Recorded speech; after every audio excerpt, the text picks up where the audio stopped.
본문이 너무 길어서 24절, 25절만 합독했는데요.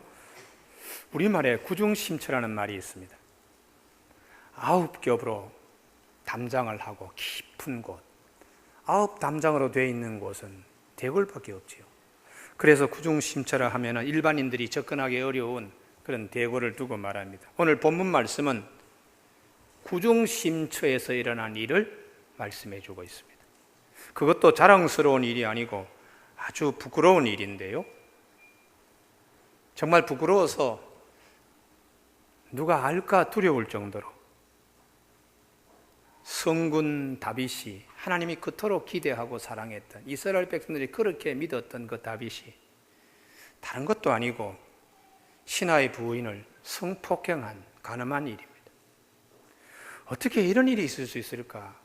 그 신하는 유대인도 아니고 헷 사람입니다. 유대로 귀화한 귀화인입니다. 그의 아내가 예루살렘에 있고 남편은 지금 변방에 나가서 전쟁을 치르고 있는데 궁중에 데려다가 이런 일을 했으니까 이게 도대체 있을 수 있는 얘기입니까? 하나님께서 다윗을 나단 선지를 보내가지고 가면과 모든 더러운 것을 완전히 벗기셨어요. 온 신하들에게 나라 전 국민이 다 알도록 완전히 그냥 벗겨가지고 알몸으로 어디 숨을 곳이 없도록 하나님이 하셨습니다. 성경이 우리에게 일깨워 주시는 말씀이 있습니다. 사람은 모르겠지,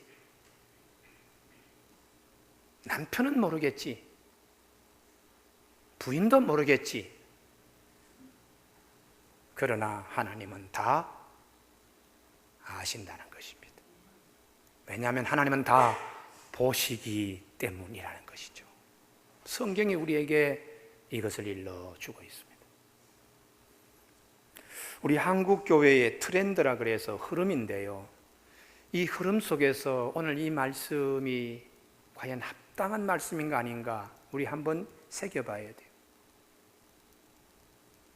한국교회 믿음의 중심이, 좌표가 오늘 이 말씀에 정말 있는가?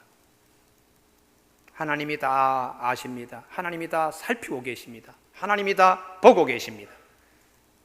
이 말씀 앞에 우리가 서 있는가? 돌아가신 옥하는 목사님을 좀 얘기 좀 하고 싶은데요. 뭐 이 설교 인터넷으로 미국까지 다 보고 뭐 그럽니다만 관계없습니다. 옥 목사님이 한국교회에 남긴 업적은 크게 몇 가지가 있습니다. 그 중에 하나는 제자 훈련이라는 체계적인 성경 공부를 통해서 매우 성도들을 아주 교리적으로 아주 쉽게 그렇게 하신 큰 공이 있고 한국교회의 새로운 성경 공부의 패턴을 이루어 가셨어요. 또 하나는 잠자는 평신도를 깨운다. 평신도들이 잠자는 게 얼마나 많습니까? 그것을 일깨우는 평신도 사역을 굉장히 주장하신 점은 한국교회가 한경직 목사님도 하지 못한 일을 옥하는 목사님 해내십니다. 그러나 지금 와서 한 가지 짚고 넘어가야 할 것이 있습니다. 그것은 그분이 말씀하시는 캐치프레이즈입니다. 사랑의 교회, 하나님은 사랑이시다 하는 캐치프레이즈 때문입니다. 그것이 잘못되었다는 것보다 지나치게 강조하다 보니까 상대적으로 잃는 것이 많았다는 것입니다. 옥 목사님이 목회하시던 70년대 이전에는 교회의 모든 목사님이 한국교회 신앙의 중심이 회개의 강조점이 있었습니다. 그리고 강단에서 회개를 외치더라도 교인들이 거부를 하지 않았습니다.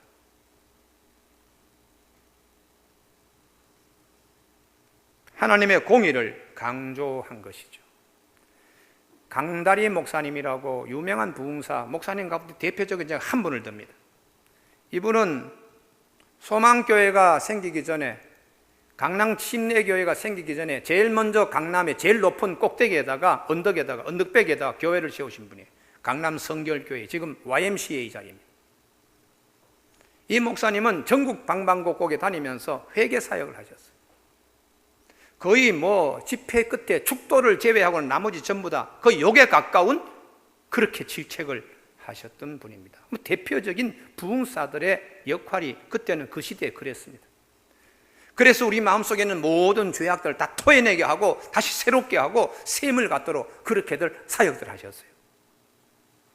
그런 풍토 속에서 여의도에서는 복에 대한 얘기를 하고, 압구정동에서는 소망에 대한 얘기를 하고, 서초동에서는 사랑에 대한 얘기를 하니까 매일 회개하라, 매일 예수 잘 믿어라, 이런 소리를 듣다가 얼마나 그냥 가려운 데를 긁어주는 말씀과 메시지겠어요. 힘드시죠? 걱정하지 마세요. 하나님은 사랑하십니다. 다 용서하십니다. 소망을 가지십시오. 복 주십니다. 번성신학, 번영신학에들 다 바탕을 했습니다. 그런데 이것이 과연 성경적인가 하는 것을 우리는 냉정하게 이제는 공과를 따져봐야 할 때입니다. 성경이 무엇을 말씀하시는가? 하나님은 사랑만 말씀하시는가? 아닙니다. 사랑보다 성경 전체에 하나님의 공의, 진노에 대하여도 많은 말씀을 하고 계십니다. 요즘 우리가 회개하시오 이렇게 설교하면 저 목사님은 19세기 목회하다가 오신 분인가 할 정도의 풍토가 되어버렸습니다. 한국교회 회개는 사라지게 되었고 강단에서도 피하고 교인들도 인정하지 않는 한국교회로 만들어버리고 말았습니다. 하나님의 사랑도 성경에 많이 있지만 더 많은 것은 하나님은 무서운 분이십니다. 하나님은 공의 하나님이요 하나님은 진노의 하나님이십니다. 하나님은 사랑이시다는 말씀보다 또 하나님은 공의의 하나님이시라는 말씀보다 더 많은 말씀은 하나님은 우리의 주인입니다 라는 말씀입니다. 성경 곳곳에 하나님은 우리의 주 되십니다. 이것이 성경 말씀의 핵심입니다. 창세기부터 시작하여 모든 것을 만드신 분도 그분이시다. 주인이시라는 얘기시죠. 구약의 족장사 얘기 다 아브라함과 야곱, 이삭과 야곱과 요셉 다 그들의 삶의 주인이 하나님이시다. 출애굽했을 때도 광야에 그들이 가지만 그들의 무리들 이스라엘 민족들의 주인은 하나님이시다. 가나안 땅에 들어가서 사사를 세울 때도 지도자를 세울 때도 하나님이 주인이 되어서 지도자를 세웠다는 것이죠. 나중에 후대 왕들이 주인인 하나님을 저버릴 때에 나라가 주인이신 역사의 주인이신 하나님이 이스라엘 민족이라도 삽으로 떠서 바벨론에 갖다 흩어버렸다는 것이. 그래서 디아스포라 흩어진 사람들이 거기서 다시 그들이 주인이신 하나님 앞에 돌아가야지 하고 다시 새 마음으로 하나님을 주인으로 왕으로 모시고 그런 결단으로 다시 이스라엘로 돌아왔다는 것이 구약 성경 전체의 핵심이 하나님은 주인이시다는 것이. 오늘도 우리 삶에 우연히 내가 이 세상에 태어나고 그러다가 우연히 죽는 것이 아니라 우리의 삶, 우리의 생명, 우리의 모든 것의 주인은 하나님이십니다 라고 고백하며 살아야 된다는 것이 성경 말씀의 전체 핵심입니다. 예수님께서 신약시대에 다시 오셔서 아버지 하나님이라, 하나님 너무 멀리 느껴지니까 가까운 개념으로 우리 가정의 가족적인 개념으로 정말 우리 가족의 주인은 누구신가? 라는 개념으로 주님이 아버지 하나님이라고 우리에게 일러주셨습니다. 주님께서 팔복도 얘기하셨지만 화에 대한 말씀도 성경에 많이 말씀하셨습니다. 제자들에 대해서 시종일관 질책하셨습니다. 주인이신 아버지 하나님께 우리가 잘해야지 라는 열망 때문에요. 초대교회의 중심이 하나님은 사랑이시다 하는 캐치프레이즈로 초대교회가 이루어지지 않았습니다. 초대교회의 핵심은 우리의 삶의 주인은 하나님이시다 라는 고백으로 그들은 핍박을 받아도 카타콤베에서 300년의 대물림을 하면서 하나님은 우리의 주인이시다 라는 신앙으로 그들은 살았습니다.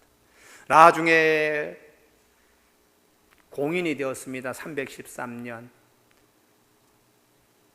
그리고 교회가 별로 핍박 없이 지나면서 하나님은 우리의 주인이시다는 개념이 점점 약화되는 거예요. 그리고 자꾸 타락해 가고 하나님이 다 보시는데 하는 개념이 약화되니까 수도사들이 나만은 떼묻지 말아야지 그러면서 사막으로 깊은 골짜기로 들어가서 주 되시는 하나님을 혼자 경배하고, 그런 사람들 2명, 3명 모여서 공동체를 이루어서 수도원의 형태가 된 것입니다. 오늘 본문 말씀 역시 우리의 주인이신 아버지 앞에서 다윗이 어떻게 그런 일을 할 수 있어? 막장 인생을 살았냐 하는 것이죠. 갈 때까지 가버린 짓을 해버린 것. 그 이유는 하나님이 보시는데 하는 이것을 놓았기 때문입니다. 시편 33편 13절, 여호와께서 하늘에서 굽어보사 모든 인생을 살피심이며, 탤런트고 임금이고 목회자고 대통령이고 판사고 검사고 의사고 모두 다 하나님이 다 살피시는 거예요. 곧 그가 거하시는 곳에서 세상의 모든 거민들을 굽어 살피시는도다. 그러면 이렇게 하나님이 다 살펴보시는 앞에서 다윗이 왜 모르고 죄를 지었는가? 구중심처보다 더 깊은 마음, 열길 물속을 날아도 한치 사람의 마음은 모른다고 하지만 하나님은 다 보시는 거예요. 근데 못 보신 거로 생각하고 구중심처보다 더 깊은 마음의 욕정을 자제하지 못해서 솟아오르는 순간적인 이글거리는 욕정력, 그래서 저적이 되었는데 임금이 그냥 뒷짐지고 신하들은 전쟁에서 나가서 전투하고 있는데 그 평화는 어디서 오는 겁니까? 근데 임금은 딴 생각을 하는 거예요. 평상 지붕 위에 올라가서 절대로 당시의 관습으로는 이웃집의 마당을 내려다보지 못하게 돼 있어요. 그런데도 여기저기를 기웃거리는데 마침 어느 한 집에 한 여인이 아주 달빛을 받았는지 햇빛을 받았는지 뽀얀 살결 가지고 모여가는데 다윗이 실족하는 겁니다. 궁중으로 불러들여 가지고 아기를 갖게 했는데 임신된 사실이 드러나니까 수습하려고 전방에 나가서 전투 지휘하는 요압 장군, 그 나라의 국무부 국방장관과 같은 참모총장과 같은 그런 인물인데요, 살인 교사, 청부살인하도록 하여튼 어떻게 하니 죽이게 해야 하라고 이런 아주 악한 지시를 하잖아요. 아무도 모르겠지? 아닙니다. 하나님 다 보시는 것이죠. 그리고 이렇게 끝나는 모양이다. 천만에요. 하나님은 그렇게 끝내기를 하시는 분이 아니십니다. 궁중 선지자 나단이 하루아침에 돌변하는 거예요. 그 앞에 와서 다윗에게 차근차근 얘기합니다. 임금님, 이런 일이 있었습니다.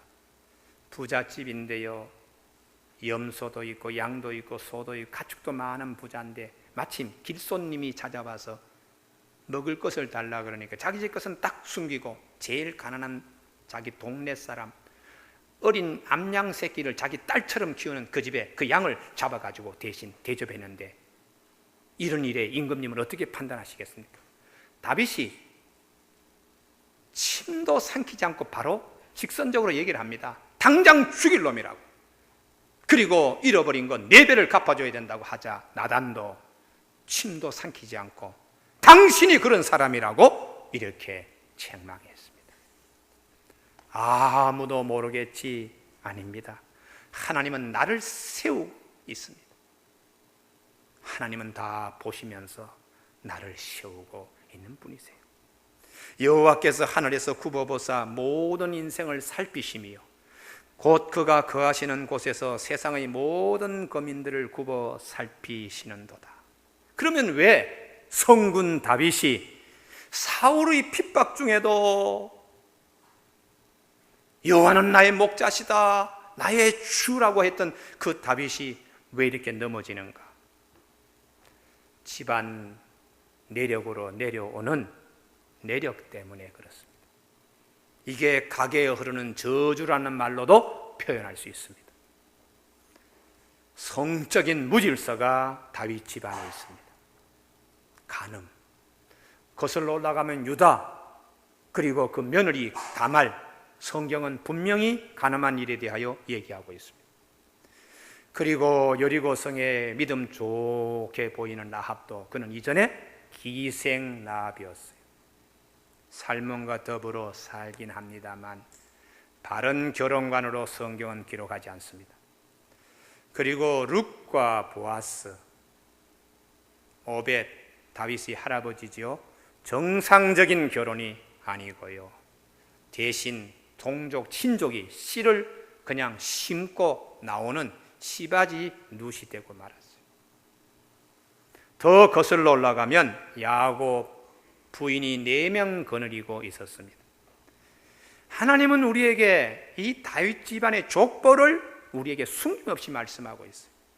성적 무질서, 성적 문화가 건강치 못한 문화임을 가져옵니다. 이것이 재앙을 가져온다는 것입니다.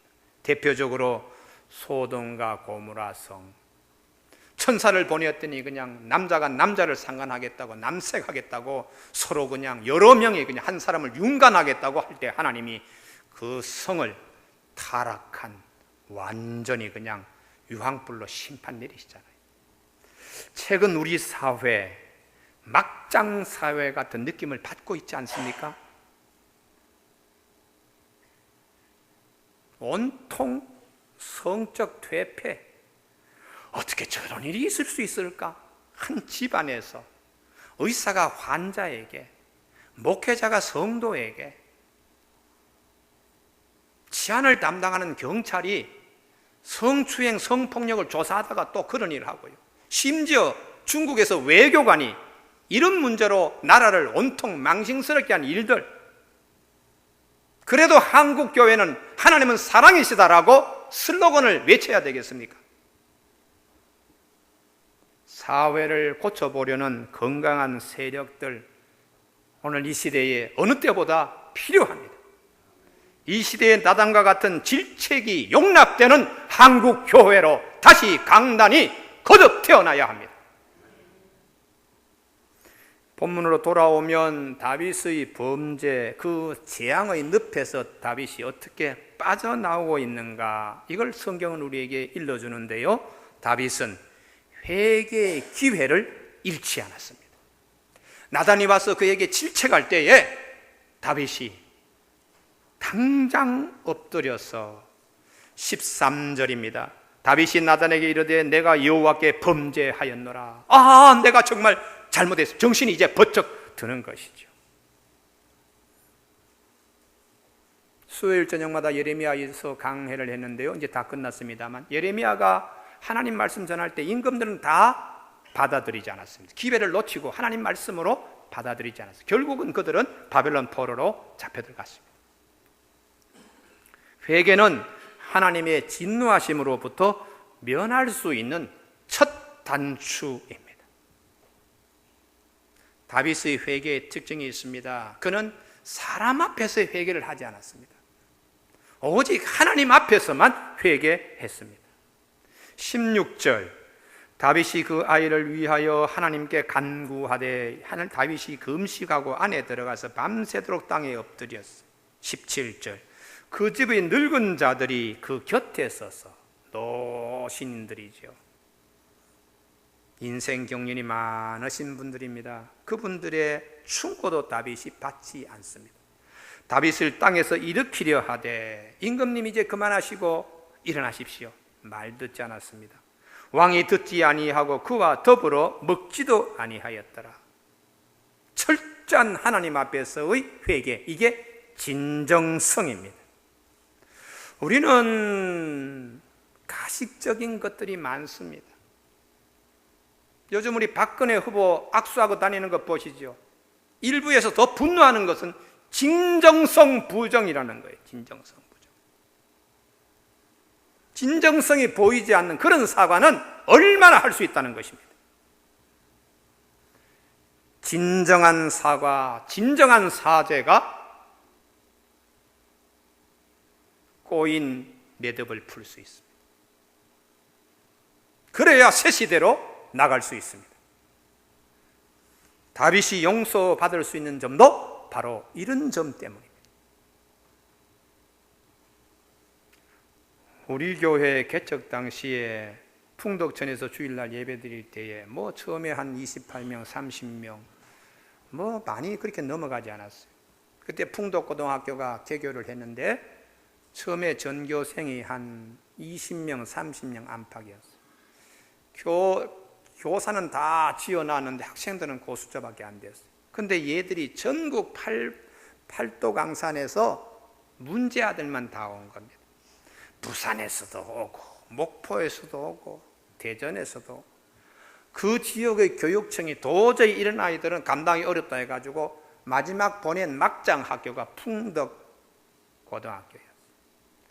우리 교회 그때는 지하에 있고 또 위에 2층을 쓰고 있었는데 1층은 음식점이고, 그러니까 화장실이 개방이 되어 있는데 여자아이들이 화장실에 들어가서 그냥 담배들을 얼마나 피워댔는지 그 담배 연기가 2층까지 다 올라오는 거예요.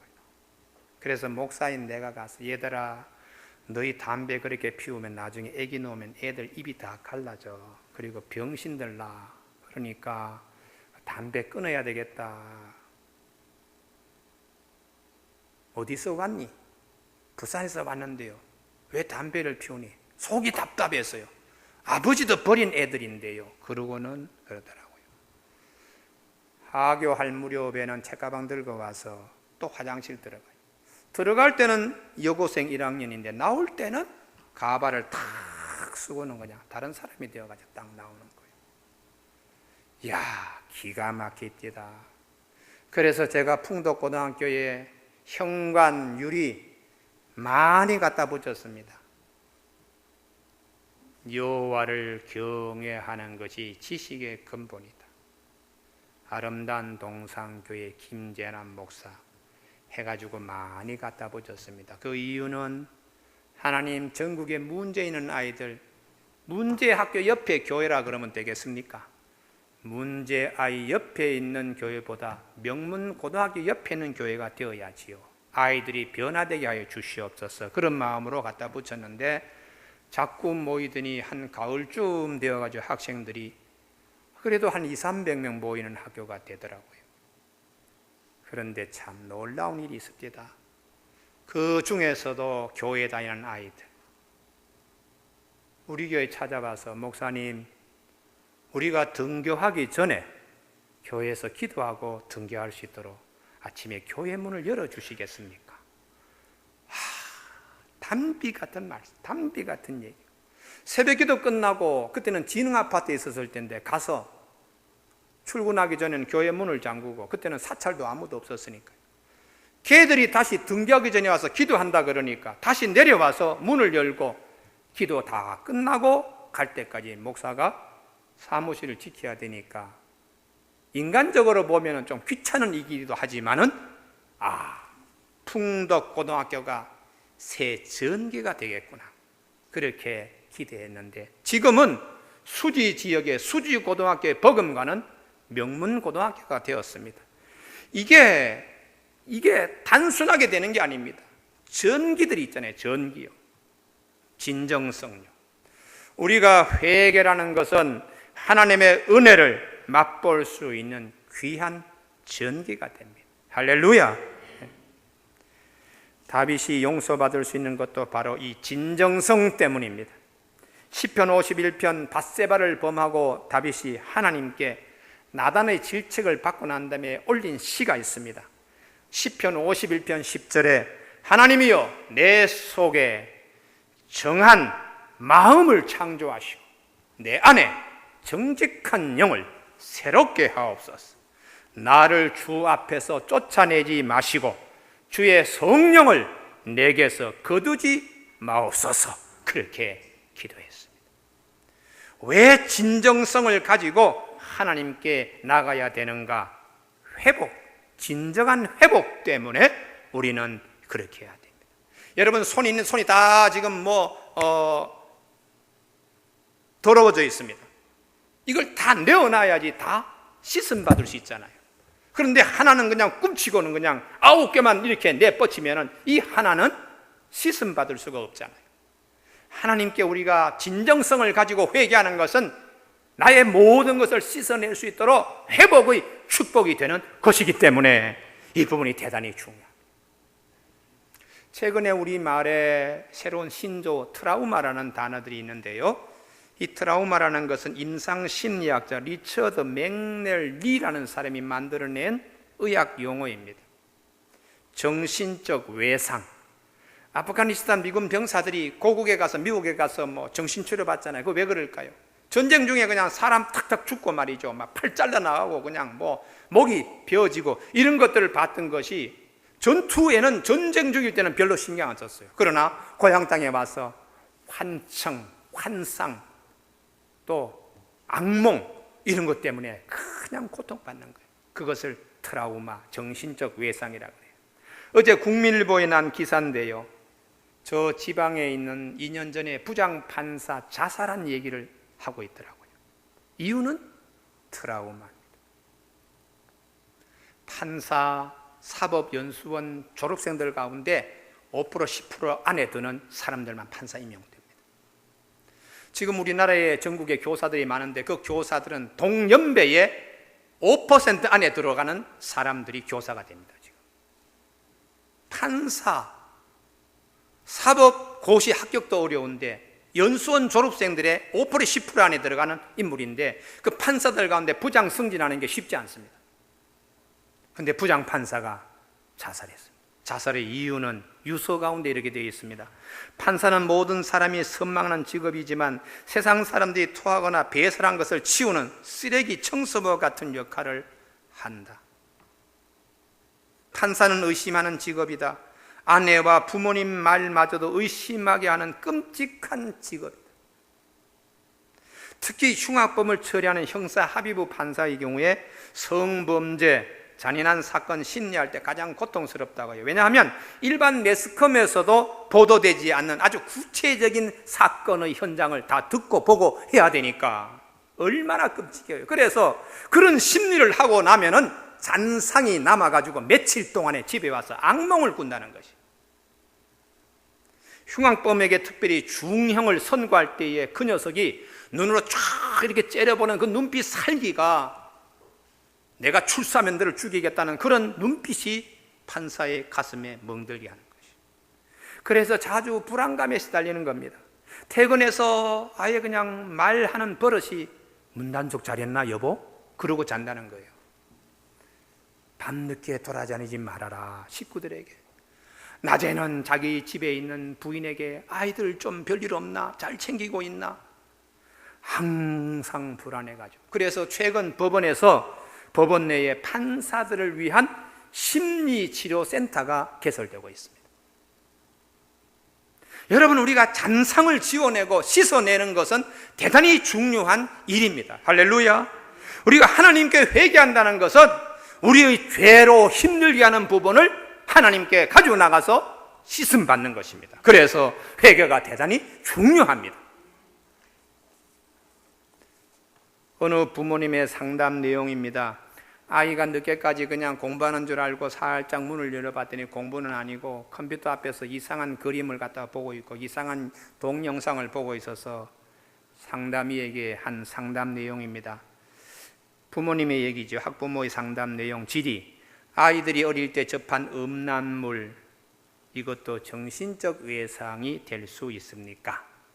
정신적 성장에 어떤 영향을 미치며 이후에 어른이 된 시기까지 나쁜 영향을 미칠 수 있는지 궁금해서 여쭙습니다. 이게 질문입니다. 전문의의 대답입니다. 너무 어릴 때 음란물 같은 경우에 정신적인 외상이 오래 남습니다. 순수한 그림 밑바탕에 첫 번째 칠해지는 나쁜 것, 그건 오래오래 간다는 거죠. 여러분, 이 트라우마라는 거요, 이게 참 골치 아픕니다. 다윗도 죄로 인한 고충, 트라우마를 이렇게 표현하고 있습니다. 시편 32편 3절에 내가 입을 열지 아니했더니, 회개하지 않고 그냥 끙끙거리는 거예요. 종이를 신음함으로 내 뼈가 쇠하도다.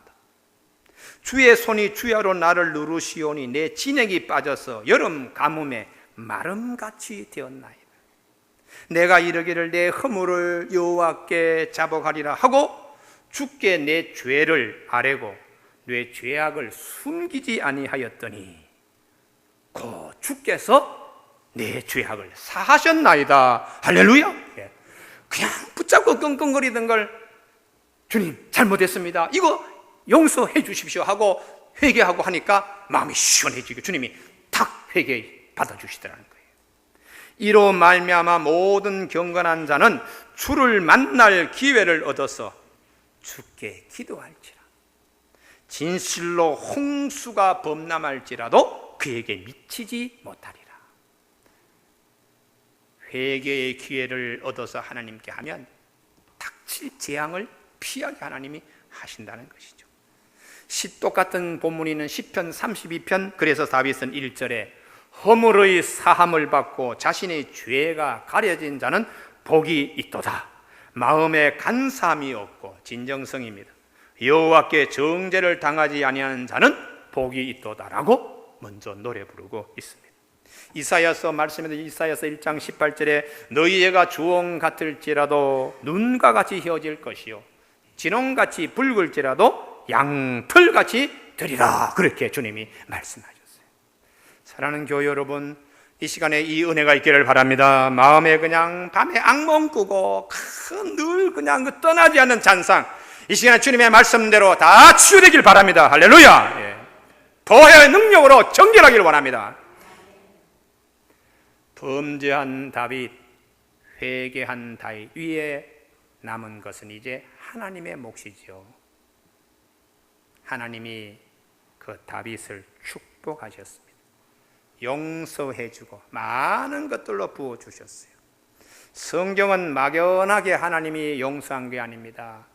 진정성을 가진 회개, 그 회개 위에 하나님이 많은 것을 주셨습니다. 그래서 우리는 절망 중에도 하나님의 위로를 받을 수 있는 이 복음의 역사가 있습니다. 할렐루야. 예. 절망을 타개할 수 있는 하나님의 영적인 시스템이 있습니다. 이걸 우리가 오늘 발견하고 믿음 생활을 굳건하게 할 수 있어야 합니다. 다윗이 그의 아내 밧세바를 위로하고 그에게 들어가서 동침했습니다.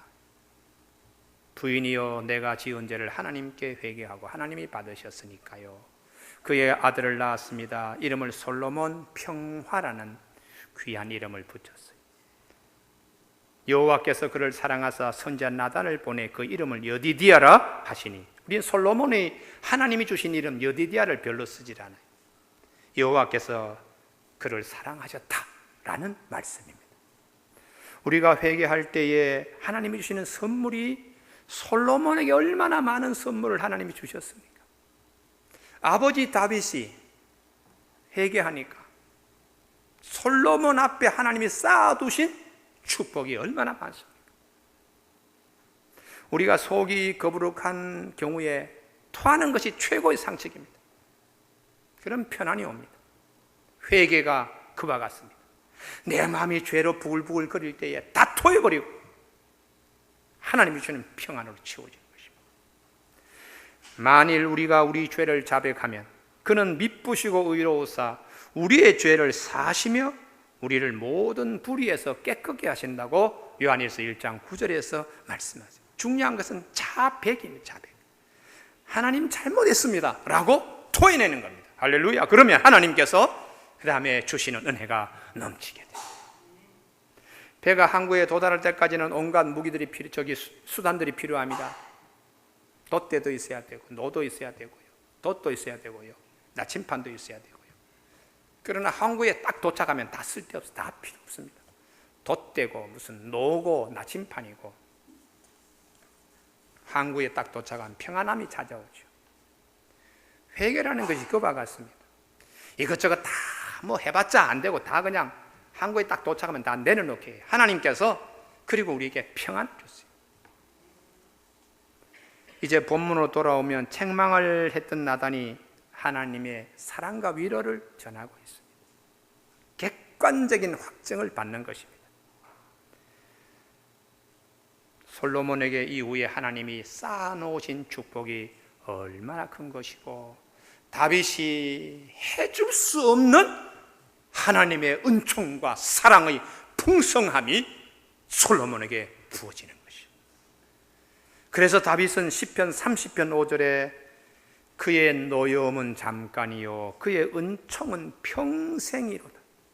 저녁에는 울음이 깃들지라도 아침에 기쁨이 오리로다. 오늘 이제 결론을 맺습니다. 다윗은 이 과정을 통하여 얻은 것이 무엇일까요? 야, 참 내가 믿음 좋은 줄 알았더니 이렇게 넘어지는구나. 본인의 나약함을 그는 제대로 배울 수 있었습니다. 그리고 이 부끄러운 이 잘못 어디 얼굴을 들고 다니겠나? 근데 하나님이 회개해 주시고 다윗이 고개를 들어 올려주신 하나님, 참 좋으신 하나님이시죠.